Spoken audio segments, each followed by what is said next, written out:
കർണാടക സർക്കാർ പാസാക്കിയ Hindu religious institutions and charitable environment bill bill ഇപ്പോൾ ഒരു വലിയ വിവാദമായി കർണാടകത്തിൽ കത്തുകയാണ്. ക്ഷേത്രങ്ങൾക്ക് മേൽ വലിയൊരു നികുതി അടിച്ചേൽപ്പിച്ചിരിക്കുന്നു. 10% നികുതിയാണ് കോമൺ പൂൾ ഫണ്ടിലേക്ക് ക്ഷേത്രങ്ങൾ നൽകേണ്ടത്.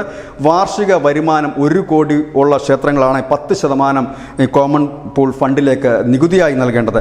10 ലക്ഷത്തിന് മുകളിൽ, അതായത് ശരാശരി ഒരു മാസം 50,000 60,000 രൂപ വരുമാനമുള്ള ക്ഷേത്രങ്ങൾ പോലും, അല്ലെങ്കിൽ ഒരു 1 ലക്ഷം രൂപയ്ക്ക് അടുത്ത വരുമാനമുള്ള ക്ഷേത്രങ്ങൾ പോലും, അതായത് 10 ലക്ഷവും അതിന് മുകളിലുള്ളവർ 5% ഈ നികുതി നൽകണം. ഈ നികുതി പണം ഉപയോഗിക്കുന്ന ക്ഷേത്രങ്ങളുടെ പുനരുദ്ധാരണത്തിനും മറ്റുമാണെന്ന് സർക്കാർ പറയുന്നുണ്ടെങ്കിൽ അത് ചെവിക്കൊള്ളാൻ വിശ്വഹിന്ദു പരിഷത്ത് അടക്കമുള്ള ഹൈന്ദവ സംഘടനകൾ തയ്യാറാകുന്നില്ല. ഇതിനെതിരെ ഒരു വലിയ പ്രതിഷേധത്തിന് ഒരുങ്ങുകയാണ് സംസ്ഥാന BJP ഘടകം. ഇതായാലും നമ്മുടെ രാജ്യത്ത് തന്നെ വലിയ ഒരു ചരിത്രപരമായ അല്ലെങ്കിൽ വലിയൊരു രീതിയാണ്, ഒരു ടാക്സ് പിരിക്കുന്ന രീതിയാണ് ക്ഷേത്രങ്ങൾക്ക് മേൽ ഈ അമിതമായ നികുതി ഭാരം.